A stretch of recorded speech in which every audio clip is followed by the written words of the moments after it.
Class, I'm back. We continue our conversation. When we ended off last time, I was talking about this, captology, and I mentioned that I talk about it in the article I wrote for the Globe and Mail. It's kind of a funny story. In the Globe and Mail, I mentioned this word, captology. It's a word that was coined by B.J. Fogg at Stanford University. And B.J. Fogg works in the persuasive technology, he runs the persuasive technology lab at Stanford University. And he didn't like the article I wrote for the Globe. He said that I was misrepresenting him.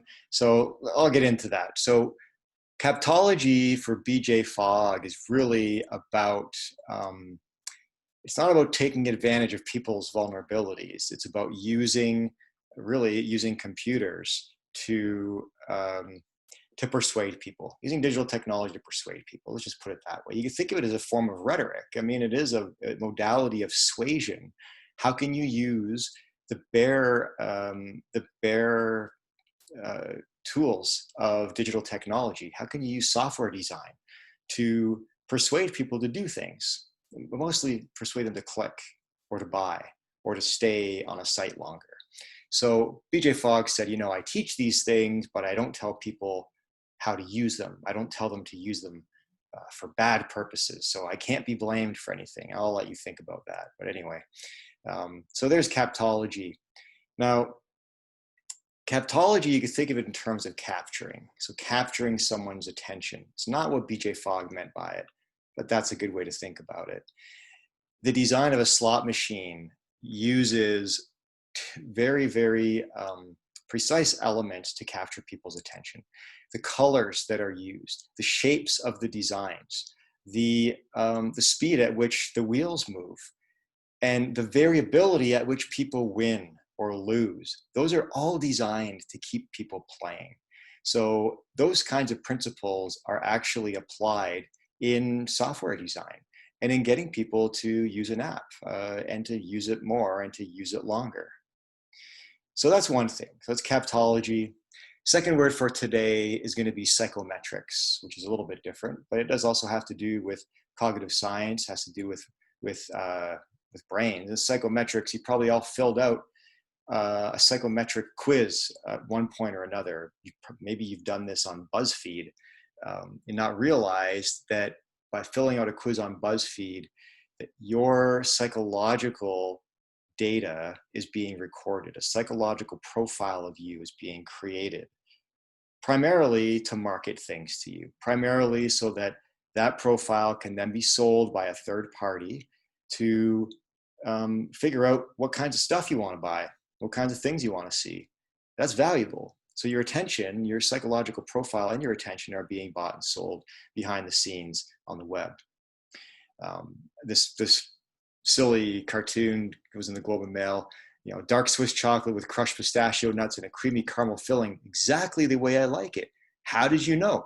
The Facebook bunny knows. The Facebook bunny knows more about you than you know about yourself. Tim Cook, the CEO of Apple, actually said that. He said that social media knows more about you than you know about yourself. It's kind of a scary thought. We're all adults though, right? So if you want to spend all your time on social media and you want to get all of these kind of custom ads that you see and you're like, why am I getting all these ads for wallpaper? What did I do? What did I click? That's fine. But if you're a kid and you're being given free laptop and your psychological profile is being gathered and stored by a massive company, that's a little bit different. The stakes are a little bit different as far as I'm concerned. And that's actually the case with the Chromebook kind of explosion. My son was given a Chromebook in grade 9. He still has it. Google has access to every spreadsheet, every Word document, every email he shared with his teachers, every website, everything he's done on that device. They have access to all that data. This New York Times expose went through it, asked Google what they're doing with it. They said nothing. We promise we won't use it for targeted marketing. So what are they going to use it for? Who knows? Maybe to make better Google consumers. I'm not sure. So to me, it's all about vulnerability. Tristan Harris talked about our psychological vulnerabilities and how these social media capitalizes on our psychological vulnerabilities.